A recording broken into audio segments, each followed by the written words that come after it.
ये part start होता है और हम देखते हैं कि सोहा अपने डैड से बात कर रही होती है और पीछे बैठा हुआ बिल्ला भी इन दोनों की चोरी चोरी बातें सुन रहा होता है।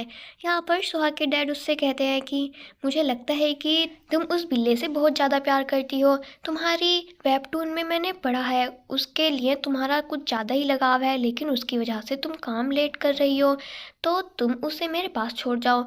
और यहाँ पर सोहा उसको छोड़ के आया नहीं, मुझे ये नहीं पता चलता, लेकिन नेक्स्ट सीन में हम देखते हैं कि बिल्ला होता है जेसू के पास। यहाँ पर बिल्ला जेसू से कहता है कि तुम मुझे अपने साथ ले आए, इसके लिए थैंक यू, और वैसे भी मेरे पास कोई और जगह है भी तो नहीं जहाँ मैं जाऊँ।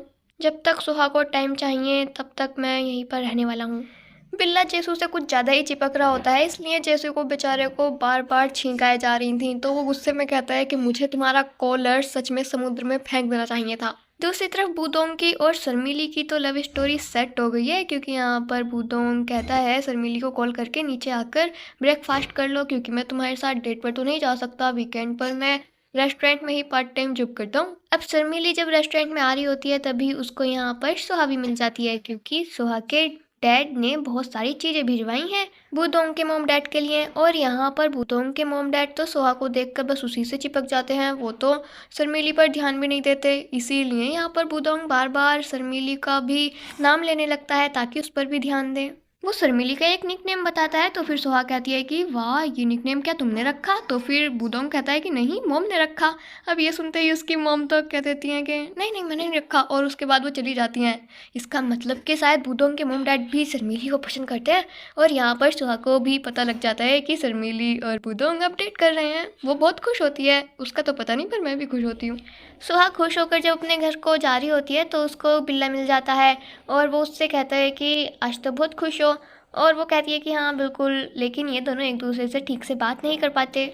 इसके बाद हम सोहा के ऑफिस का सीन देखते हैं। यहाँ पर इनकी जो वाइस प्रेसिडेंट है वो इन लोगों से कहती है कि सॉरी, मैंने आप लोगों से कुछ ज़्यादा ही काम करा लिया, और ख़ासकर शर्मिली तुमसे। लेकिन वो फिर से सख्त बन जाती है, और जो शर्मिली बूदोंग और सोहा के पास जो प्रोजेक्ट था उसको फेंक कर कहती है कि तुम लोगों के बस की बात ये नहीं है। वो दूसरे लोगों को प्रोजेक्ट देकर चली जाती है। तो फिर सोहा कहती है कि हाँ, मुझे उससे बात करनी होगी, ऐसे कैसे हमारे प्रोजेक्ट की सारी मेहनत वो ख़राब कर सकती है।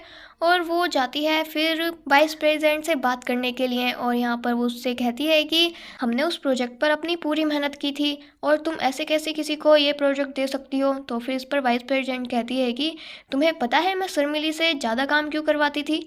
क्योंकि वो अपना काम बहुत ही अच्छे तरीके से करती थी, चाहे वो एक वेडिंग कार्ड ही क्यों ना हो। लेकिन अब तुम खुद को तो देखो, तुम तो कोई भी काम ठीक से करते ही नहीं हो, तुम्हें बोरिंग लगता है। तो फिर यहाँ पर सोहा भी अपनी बात को सुना देती है। वो कहती है कि आपने जो भी काम मुझे दिया है, चाहे वो बोरिंग हो या इंटरेस्टिंग, मैंने पूरा किया है। और अगर आपको ये लगता है कि मेरी वेबटून को मैं अपना टाइम दे रही हूँ और जॉब तो बस टाइम पास के लिए कर रही हूँ, तो फिर हम गलत हैं।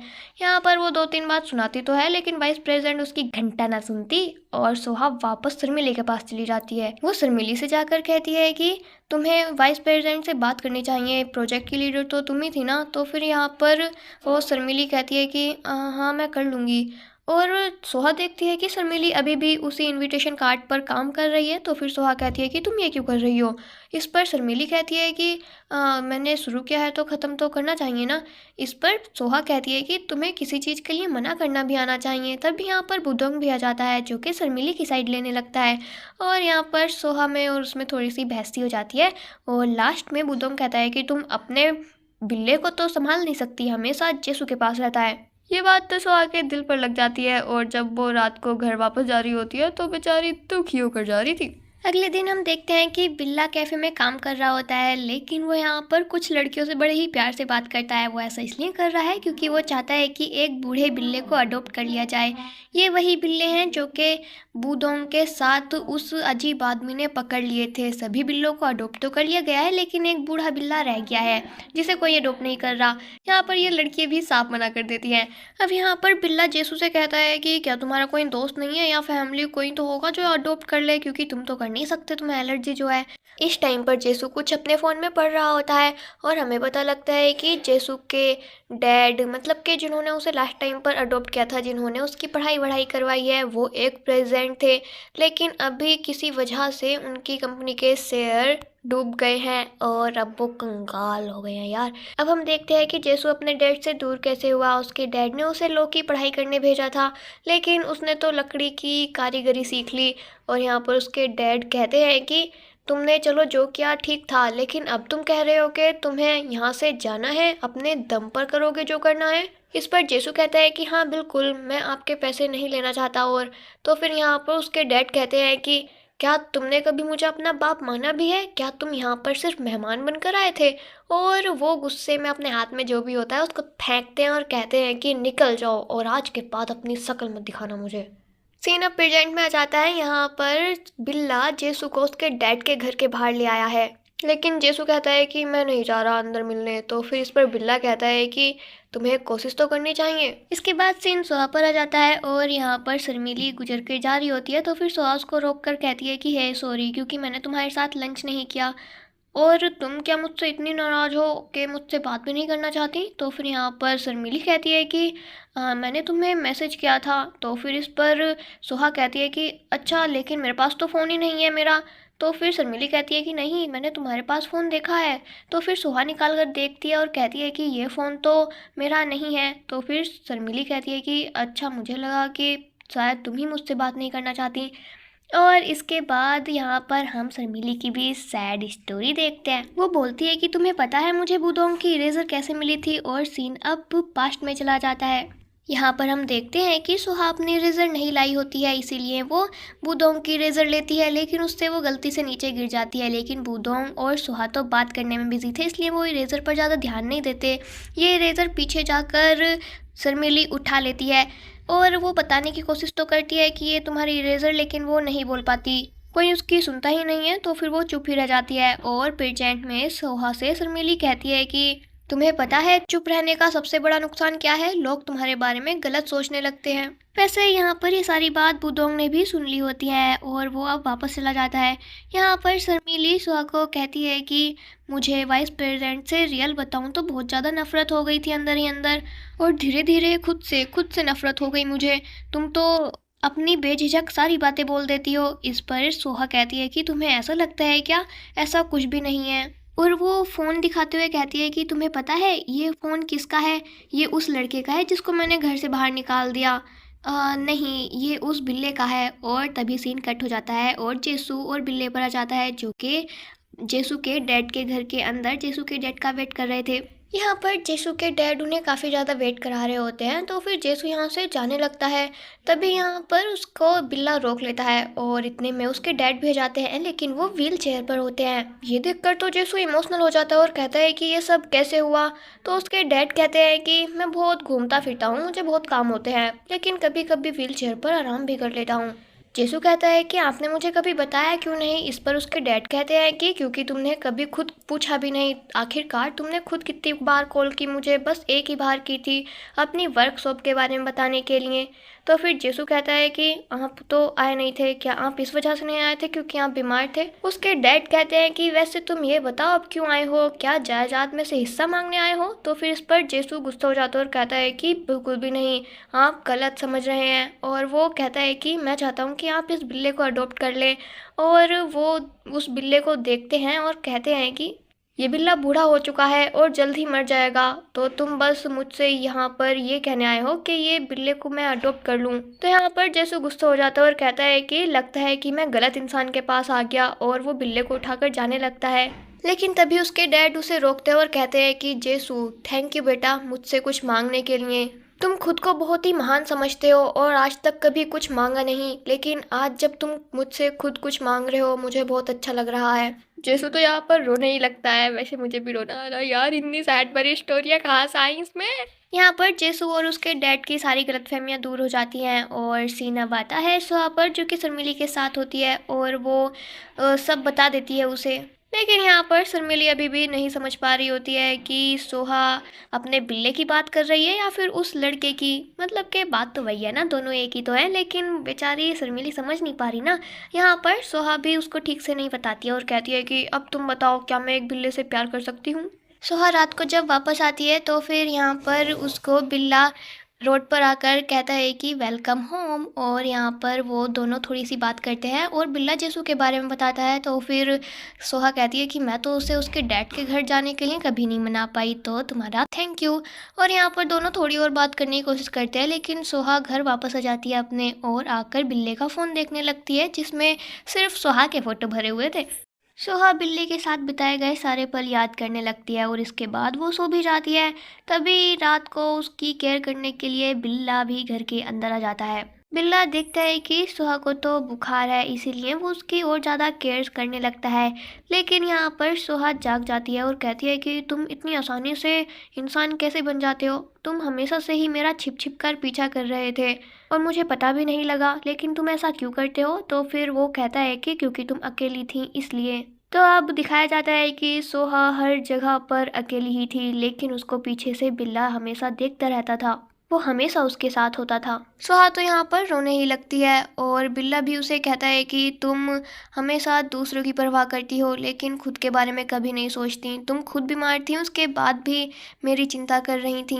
मैं तो बस तुम्हारे साथ रहना चाहता हूँ हमेशा।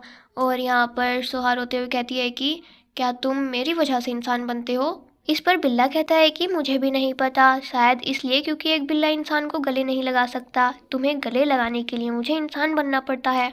अब यहाँ पर सोहा कहती है कि तो फिर वहाँ क्यों बैठे हो? मुझे गले नहीं लगाओगे? तो फिर यहाँ पर वो उसको गले लगा लेता है और दोनों की लव स्टोरी शायद सेट है अब तो। अब यहाँ पर सोहा और बिल्ला बैठकर बहुत सारी अच्छी अच्छी बातें करने लगते हैं और सोहा को पता लगता है कि बिल्ला तो उसकी सारी आदतों को जानता है। तो सोहा कहती है कि ये तो गलत बात है, तुम मेरे बारे में सब कैसे जानते हो? तुम हमेशा मुझे देखते रहते थे। तो यहाँ पर बिल्ला भी कहता है कि तुम्हें भी मेरे बारे में शायद एक बात नहीं पता है, और वो बता देता है यहाँ पर कि मैं एक बिल्ला हूँ, इसलिए मैं ज़्यादा दिन तक जिंदा नहीं रह पाऊँगा। यहाँ पर ये सुनने के बाद सुहा तो बहुत ही ज़्यादा सैड हो जाती है और कहती है कि लेकिन तुम तो इंसान हो ना? तो बिल्ला कहता है कि तुम्हें याद है पिछले साल जब हम मिले थे तब मैं छोटा था, लेकिन अब देखो मैं कितना बड़ा हो गया हूँ, कुछ सालों बाद मैं और बड़ा हो जाऊँगा। बिल्ला कहता है कि मुझे फ़र्क नहीं पड़ता कि क्या होगा, लेकिन मैं बस तुम्हारे साथ रहना चाहता हूँ, जितने भी टाइम रह सकूँ सिर्फ तुम्हारे साथ, तुम्हारे लिए जीना चाहता हूँ। सोहा ये सब सुनकर कहती है कि तुम तो ऐसी बातें बोल रहे हो जो कि मैं तुमसे कहती हूँ। अगले दिन हम बिल्ले को कैफ़े में काम करते हुए देखते हैं और यहाँ पर बिल्ले की आंखें बार बार बंद हो रही होती हैं क्योंकि वो ज़बरदस्ती जो जाग रहा है, क्योंकि वो सो जाएगा तो बिल्ला बन जाएगा, इसलिए कॉफ़ी पी पी कर ज़बरदस्ती जागने की कोशिश कर रहा है। और वो जेसू को भी बता देता है कि मैंने सोहा को बता दिया कि मैं जल्द ही चला जाऊँगा, मतलब मर जाऊँगा। तो यहाँ पर वो कहता है कि तो इसलिए मैं तुम्हारे साथ रहूँगा। ऑफिस में जाकर सोहा को पता लगता है कि इन लोगों का प्रोजेक्ट इन्हें वापस मिल गया है क्योंकि क्लाइंट यही चाहते हैं। ये तीनों ही बहुत ज़्यादा खुश होते हैं। तभी वाइस प्रेसिडेंट उन्हें बुलाकर लेकर जाती है और कहती है कि तुम्हें क्या लगता है कि तुम जीत गए हो? तो फिर इस पर ये लोग मना कर देते हैं और वाइस प्रेसिडेंट भी कहती है कि ऐसा इसलिए हुआ है क्योंकि जो क्लाइंट हैं वो तुम्हारे साथ कंफर्टेबल हैं, लेकिन इसका मतलब ये नहीं है कि तुम जीत गए हो। और फिर वो शर्मिली से कहती है कि वैसे मुझे लगा था कि तुम लोगों से घुल मिल नहीं पाती हो और मैं तुमसे काम करवाती थी, तो मुझे लगता था कि हम दोनों दोस्त जैसे हैं, लेकिन अब हम दोस्त तो नहीं हैं। अब यहाँ पर वो जाने लगती है। तभी शर्मिली कहती है कि रुको, मैंने आपका ये इनविटेशन कार्ड पूरा कर दिया है। तो फिर जो वाइस प्रेसिडेंट होती है वो कहती है कि अरे वाह थैंक यू, और वो कहती है कि इसके बदले तुम क्या ट्रीट लोगी, ड्रिंक वगैरह कुछ? तो फिर शर्मिली यहाँ पर बोल ही देती है और वो पहली बार कहती है कि मुझे इसके लिए पे कीजिए। और ये सुनकर पहले तो सब हैरान होते हैं, लेकिन फिर सब खुश हो जाते हैं और वाइस प्रेसिडेंट भी पे कर देती है और कहती है कि तो तुमने अपनी बात मनवाना सीख ही लिया है। सोहा रात को ऑफिस से जब वापस आ रही होती है तो कार से उसका कोई शायद पीछा कर रहा होता है, लेकिन वो कार आगे निकल जाती है। और दूसरी तरफ कैफे में हम देखते हैं कि जेसू ने अपने डैड के लिए एक पर्स बनाया है और वो बिल्ले से कहता है कि कल मैं डैड से मिलने के लिए जाऊंगा, इसीलिए कैफे का ध्यान तुम रखना। तभी बिल्ला देखता है कि बाहर कोई आया है और वो जेसू को कहता है कि शायद कोई तुमसे मिलने आया है, और ये कोई और नहीं बल्कि जेसू की एक्स होती है। वो यहाँ पर बिल्ले को वापस मांगने आई है और कहती है कि मुझे सरगी वापस चाहिए। बिल्ले का पहले नाम सरगी था और वो कहती है कि कहाँ पर है सरगी। वो जोर डालने लगती है जेसू पर।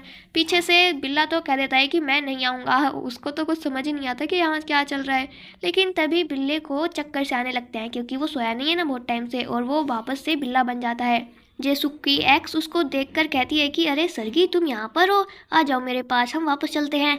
लेकिन वो उसके पास नहीं जाता है। तो फिर वो कहती है कि अरे इतने टाइम में तुम मुझे भूल भी गए हो, और वो उसको लेकर जाने की कोशिश करती है। लेकिन तभी यहाँ पर सुहा जाती है और कहती है कि अब वो तुम्हारा बिल्ला नहीं है, और उसका नाम भी सरगी नहीं अब होंजियो है, और वो मेरे साथ रहता है।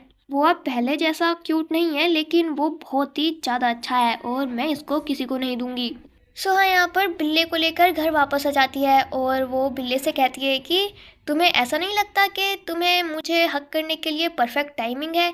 क्या तुम ये चाहते हो कि मैं आंखें बंद कर लूं? और वो अपनी आंखें बंद कर लेती है। लेकिन यहाँ पर बिल्ला बस उसको देखता रहता है, वो इंसान में नहीं बदलता।